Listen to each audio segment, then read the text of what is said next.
एक बार हजरत ख्वाजा मोइनुद्दीन चिश्ती रहमतुल्लाह अलैहि इस्लाम का पैगाम फैलाने की नीयत से अपने कुछ मुरीदों के साथ अजमेर शरीफ के एक स्थान पर तशरीफ लाए। जिस मुकाम पर हजरत ख्वाजा मोइनुद्दीन चिश्ती रहमतुल्लाह अलैहि ने क़याम किया, वहां के करीब ही एक बड़ा तालाब था जिसे स्थानीय हिंदू लोग अनासागर कहते थे। उस दौर में इस तालाब की वसात और पवित्रता के कारण हिंदू समाज में इसका बहुत एहतराम किया जाता था। उनका यह अकीदा था कि जो शख्स दिन भर गुनाह करने के बाद इस तालाब में गौस्ल करता है, उसके तमाम गुनाह धुल जाते हैं। इसी वजह से वे इस तालाब को हमेशा दियों से सजाए रखते थे। कहा जाता है कि इस तालाब में हर रात दिए जलाने के लिए तकरीबन 3 मन तेल की जरूरत होती थी। तालाब की पवित्रता के कारण वहां सभी हिंदुओं को दाखिल होने की इजाजत नहीं थी। सिर्फ आला तबके के ब्राह्मण ही वहां गौस्ल कर सकते थे और तालाब के पानी को छू सकते थे। उनका यह मानना था कि अगर ब्राह्मणों के अलावा कोई और तालाब के पानी को छू ले तो पानी नापाक हो जाएगा। हजरत ख्वाजा मोइनुद्दीन चिश्ती रहमतुल्लाह अलैहि और उनके मुरीद लंबे सफर से थके हुए थे।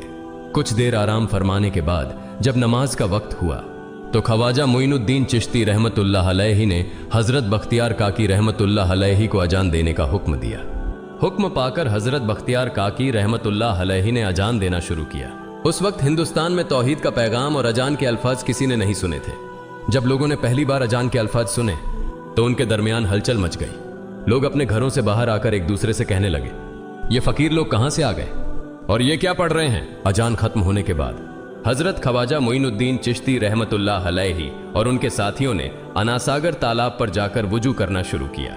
जब हिंदू पुजारियों ने देखा कि एक अजनबी दरवेश उनके मखसूस तालाब का इस्तेमाल कर रहा है तो उनके दिल में गुस्से की आग भड़क उठी। एक पुजारी बोला, यह दरवेश कहां से आ गया? बिना हमारी इजाजत के इसने हमारे पाक तालाब को हाथ लगा दिया। हम इस तालाब को कितना मुकद्दस मानते हैं और इन मुसाफिरों ने इसे नापाक कर दिया है।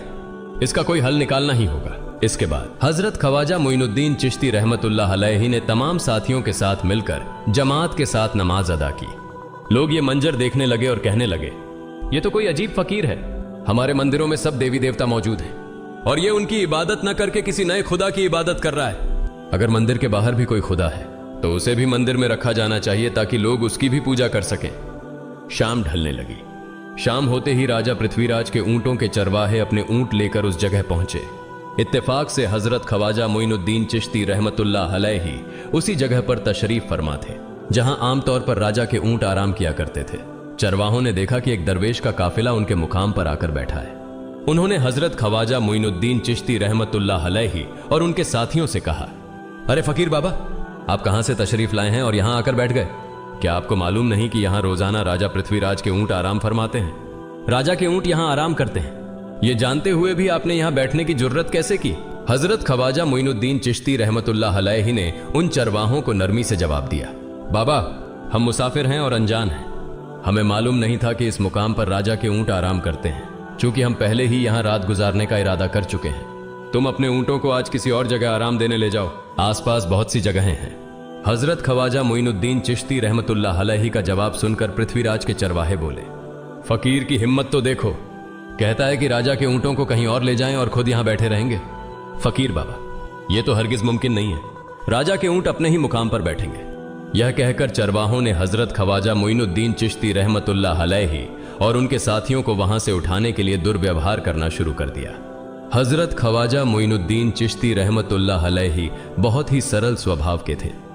जब उन्होंने देखा कि चरवाहे दुर्व्यवहार कर रहे हैं तो उन्होंने बख्तियार काकी रहमतुल्लाह अलैहि से कहा, बख्तियार, हम यहां बैठकर क्या करेंगे? जब राजा के ऊंटों को यहीं बैठाना है तो रहने दो, ऊंट यहीं बैठे, हम यहां से जा रहे हैं। यह कहकर हजरत ख्वाजा मोइनुद्दीन चिश्ती रहमतुल्लाह अलैहि अपने साथियों के साथ वहां से चले गए। अगली सुबह जब ऊंटों को फिर से चरागाह में ले जाने का समय आया तो चरवाहे ऊंटों को उठाने की कोशिश करने लगे, लेकिन बार बार कोशिश के बावजूद वे ऊंटों को उठा नहीं सके, क्योंकि अल्लाह के वली हजरत ख्वाजा मोइनुद्दीन चिश्ती रहमतुल्लाह अलैहि ने कहा था कि ऊंट यहीं बैठेंगे।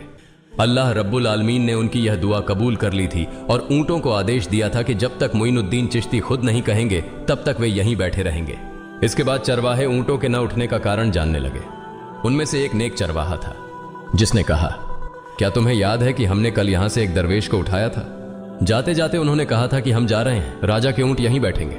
मुझे लगता है कि उनके कहे शब्दों के कारण ही राजा के ऊंट उठ नहीं पा रहे हैं। शायद वह कोई बड़े वली हैं या अल्लाह का कोई अवतार है। इस बात को महामहिम राजा के समक्ष रखते हैं। इसके बाद चरवाहे पृथ्वीराज के पास पहुंचे और हाथ जोड़कर निवेदन किया, महाराज, हमने बहुत कोशिश की, लेकिन आपके ऊंटों को उनके स्थान से नहीं उठा सके और उन्हें चरागाह में घास चराने नहीं ले जा पा रहे हैं। राजा पृथ्वीराज ने आश्चर्य से पूछा, क्या ऊंटों को कोई बीमारी है जिस कारण वे उठ नहीं पा रहे? चरवाहों ने कहा, महाराज, ऊंट पूरी तरह स्वस्थ हैं, उन्हें कोई बीमारी नहीं है। पृथ्वीराज ने कहा, तो फिर वे अपनी जगह से क्यों नहीं उठ रहे? चरवाहों ने कहा, महाराज, कल उस स्थान पर एक दरवेश बैठे थे, हमने उनके और उनके साथियों के साथ काफी दुर्व्यवहार किया और उन्हें वहां से उठा दिया था। जाते जाते उन्होंने कहा था, राजा के ऊंट यहाँ बैठेंगे और उठेंगे नहीं। हमें लगता है कि दरवेश की बद्दुआ के कारण ही ऊंट अपनी जगह से नहीं उठ पा रहे हैं। तब पृथ्वीराज ने हुक्म दिया, अच्छा, जाओ और उस दरवेश को मेरे पास ले आओ। जब हजरत ख्वाजा मोइनुद्दीन चिश्ती रहमतुल्लाह अलैहि पृथ्वीराज के दरबार में पहुंचे तो पृथ्वीराज ने उनसे पूछा, ए दरवेश, आपने मेरे ऊंटों को क्यों पंगु बना दिया है? मेरे ऊंट भूखे मर रहे हैं, कृपया अपना जादू उनसे हटा लें। अगर जादू नहीं हटाया तो मेरे ऊंट भूखे मर जाएंगे। पृथ्वीराज की बात सुनकर हजरत ख्वाजा मोइनुद्दीन चिश्ती रहमतुल्लाह अलैहि मुस्कुराते हुए बोले, हे अल्लाह के बंदे, हम मुसलमान हैं और मुसलमान कभी जादू नहीं करते। तुम्हारे ऊंटों को मैंने नहीं बल्कि इस संसार के पालनहार महान अल्लाह रब्बुल आलमीन ने बैठाया है। उनकी आज्ञा से ऊंट बैठे हैं और उनकी आज्ञा से ही उठेंगे। लेकिन मैं उस सर्वशक्तिमान से प्रार्थना कर सकता हूं कि वह तुम्हारे ऊंटों को उठने की अनुमति दे। इसके बाद हजरत ख्वाजा मोइनुद्दीन चिश्ती रहमतुल्लाह अलैहि ने अल्लाह से दुआ की, हे अल्लाह, इन ऊंटों को उनकी जगह से उठने की तौफीक दें। हजरत ख्वाजा मोइनुद्दीन चिश्ती रहमतुल्लाह अलैहि की दुआ करते ही चरवाहों ने देखा कि ऊंट अपनी जगह से उठकर चरागाह की ओर बढ़ने लगे। यह दृश्य देखकर चरवाहे चकित रह गए और हजरत ख्वाजा मोइनुद्दीन चिश्ती रहमतुल्लाह अलैहि की करामत की खबर पूरे अजमेर में फैल गई। जैसे जैसे हिंदुओं के बीच हजरत ख्वाजा मोइनुद्दीन चिश्ती रहमतुल्लाह अलैहि की करामत की बातें फैलने लगीं और इस्लाम की महानता उनके सामने प्रकट होने लगी, मंदिर के पुजारी भयभीत हो गए। वे सोचने लगे, अगर यही चलता रहा तो सभी हिंदू मुसलमान बन जाएंगे। तब वे पृथ्वीराज के पास पहुंचे और निवेदन किया, महाराज, ये दरवेश हमारे राज्य में अशांति फैला रहे हैं। यदि आपने अभी इनका कोई उचित समाधान नहीं निकाला तो ये दरवेश सभी हिंदुओं को मुसलमान बना देंगे और तब हमारे देवताओं की पूजा करने वाला कोई नहीं बचेगा। आप इन्हें यहां से भगा दें, नहीं तो ये हमें यहां से बाहर निकाल देंगे। महाराज, हम आपको एक और भयावह बात बताना चाहते हैं। ये दरवेश कहते हैं कि जिन मूर्तियों की हम पूजा करते हैं वे पूजनीय नहीं है। उनका कहना है कि ये केवल निर्जीव पत्थर है जिनमें कोई शक्ति नहीं है। ये साधारण लोगों को इस तरह की बातें बताकर भ्रमित करना चाहते हैं। सबसे आपत्तिजनक बात यह है कि ये दरवेश हर दिन 5 बार हमारे पवित्र तालाब में हाथ लगाकर उसे अपवित्र कर रहे हैं। पुरोहितों की बात सुनकर पृथ्वीराज ने हजरत ख्वाजा मोइनुद्दीन चिश्ती रहमतुल्लाह अलैहि को बुलाया। जब हजरत ख्वाजा मोइनुद्दीन चिश्ती रहमतुल्लाह अलैहि उनके दरबार में पहुंचे तो पृथ्वीराज ने कहा, ए दरवेश, हम देख रहे हैं कि आप गोमाता का मांस खाते हैं और हमारे देवताओं का अपमान करते हैं। हमारे धर्म के बारे में तरह तरह की उल्टी सीधी बातें कर रहे हैं। हम यह सहन नहीं कर सकते। हम यह भी देख रहे हैं कि आप हमारे पवित्र तालाब को अपने अपवित्र हाथों से खराब कर रहे हैं। आप तुरंत हमारे देश से चले जाएं। हजरत ख्वाजा मोइनुद्दीन चिश्ती रहमतुल्लाह अलैहि ने कहा, बाबा, हम लोग तो केवल वुजू करते हैं, नहाते नहीं। अगर पूरी देह के स्पर्श से आपके तालाब का पानी खराब नहीं होता है तो केवल हमारे हाथ और चेहरे के पानी से तालाब अपवित्र कैसे हो सकता है? यह सुनकर पृथ्वीराज ने कहा, वे सभी लोग हमारे धर्म के हैं जबकि तुम लोग कहीं और से आ गए हो। तुम हमारे धर्म के नहीं हो, इसलिए तुम्हारे हाथ लगाने से हमारा तालाब अपवित्र हो जाता है। तब हजरत ख्वाजा मोइनुद्दीन चिश्ती रहमतुल्लाह अलैहि ने कहा, अच्छा बाबा, हम अब आपके तालाब के पानी को हाथ नहीं लगाएंगे, लेकिन हमें पानी की जरूरत है तो हम चाहते हैं कि केवल एक बर्तन में पानी ले लें। पृथ्वीराज ने कहा, ठीक है, तुम पानी ले सकते हो, लेकिन तुम्हारा बर्तन तालाब में लगे, तुम्हारे हाथ नहीं। अगर तुम्हारे हाथ स्पर्श करें तो हम इसके खिलाफ सख्त कार्रवाई करेंगे। राजा के साथ सहमति के बाद हजरत ख्वाजा मोइनुद्दीन चिश्ती रहमतुल्लाह अलैहि ने अपने मुख्य खलीफा बख्तियार काकी रहमतुल्लाह अलैहि से कहा, बख्तियार, जाओ और राजा के तालाब से एक बर्तन में पानी ले आओ, लेकिन बहुत सावधानी से पानी लेना ताकि तुम्हारा हाथ तालाब के पानी को छू न सके। बख्तियार काकी रहमतुल्लाह अलैहि हजरत ख्वाजा मोइनुद्दीन चिश्ती रहमतुल्लाह अलैहि के आदेश का पालन करते हुए आना सागर से पानी लेने गए। उन्होंने बर्तन को तालाब में डुबोया और उनका हाथ पानी को नहीं छू सका क्योंकि चमत्कारवश पूरा तालाब एक छोटे बर्तन में समा गया। आना सागर पूरी तरह से सूख गया और उसकी तली में केवल सूखी रेत दिखाई देने लगी। जब पुरोहितों ने देखा कि उनके पवित्र तालाब में एक भी बूंद पानी नहीं बची है और वह मरुस्थल की तरह सूख गया है तो वे घबराते हुए राजा पृथ्वीराज के पास गए और बोले, महाराज, यह तो भारी संकट हो गया है। पृथ्वीराज ने पूछा, क्या हुआ? पुरोहितों ने कहा, उस दरवेश ने हमारे पूरे तालाब का पानी ले लिया है। अब हमारे पवित्र तालाब में एक बूंद भी पानी नहीं है। अगर इस तालाब में पानी नहीं होगा तो हम अपने पापों का प्रायश्चित कैसे करेंगे? दूर दूर से हजारों हिंदू लोग इस तालाब में स्नान करने आते हैं ताकि वे अपने पाप धो सकें। अगर पानी नहीं रहेगा तो वे यहां आना बंद कर देंगे, जिससे हमारा बड़ा नुकसान होगा और अजमेर की मान मर्यादा मिट्टी में मिल जाएगी। पृथ्वीराज गहरे विचार में पड़ गए। वे हजरत ख्वाजा मोइनुद्दीन चिश्ती रहमतुल्लाह अलैहि के खिलाफ कोई कठोर कदम उठाने से झिझक रहे थे, क्योंकि उन्हें आशंका थी कि अगर उन्होंने दरवेश के खिलाफ सैनिक भेजे और दरवेश ने सैनिकों पर भी जादू कर दिया तो उनकी परेशानी और बढ़ जाएगी। इसलिए उन्होंने कहा, तुम लोग जाओ और उस दरवेश को मेरे पास बुला कर लाओ। मैं देखता हूं कि वह क्या चाहता है। अगर उसकी मांग उचित होगी तो हम उसे मान लेंगे, और यदि उचित नहीं हुई तो हम माफी मांगकर अपना तालाब का पानी वापस ले लेंगे। जब हजरत ख्वाजा मोइनुद्दीन चिश्ती रहमतुल्लाह अलैहि पृथ्वीराज के दरबार में पहुंचे तो पृथ्वीराज ने कहा, ऐ बाबा, आपने हमारे तालाब का सारा पानी ले लिया है। हम अपने पापों का प्रायश्चित कैसे करेंगे? पूरे दिन के पाप हम इस तालाब में स्नान करके धोते हैं। अगर तालाब में पानी नहीं होगा तो हम अपने पाप कैसे धोएंगे? हजरत ख्वाजा मोइनुद्दीन चिश्ती रहमतुल्लाह अलैहि ने उत्तर दिया, देखो बाबा, तुम्हारे पास आना सागर है, पर दुनिया के हर कोने में ऐसा तालाब नहीं है, तो क्या वे लोग अपने पाप कैसे धोएंगे? पापों को धोने की ताकत इस तालाब के पानी में नहीं है। पापों को माफ करने वाला केवल अल्लाह है, जिसने आकाश, धरती और पूरी सृष्टि बनाई है। उसकी इजाजत के बिना एक पत्ता भी नहीं हिलता। इसलिए मैं तुम्हें इस भ्रम को छोड़कर सही राह पर आने की दावत देता हूं। वहां मौजूद हजारों हिंदू हजरत ख्वाजा मोइनुद्दीन चिश्ती रहमतुल्लाह अलैहि की बातें मंत्रमुग्ध होकर सुन रहे थे।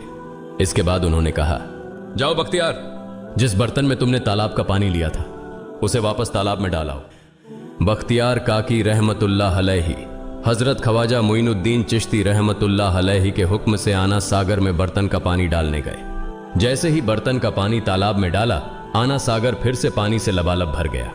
इस चमत्कार को देखकर वहां मौजूद कई हिंदुओं ने कलमा पढ़कर इस्लाम कबूल कर लिया। यह देखकर हिंदू पुरोहितों और पंडितों की चिंता बढ़ गई।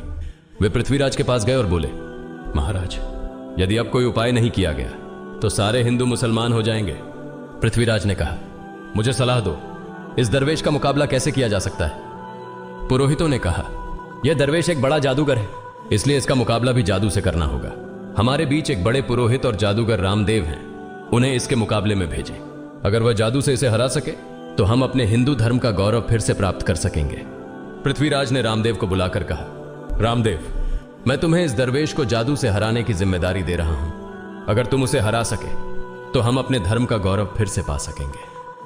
रामदेव ने पृथ्वीराज को आश्वस्त करते हुए कहा, महाराज, आप चिंता न करें, इस दरवेश को हराना मेरे लिए बहुत आसान है। मैं आपके समक्ष हमारे धर्म का गौरव वापस लाकर रहूंगा।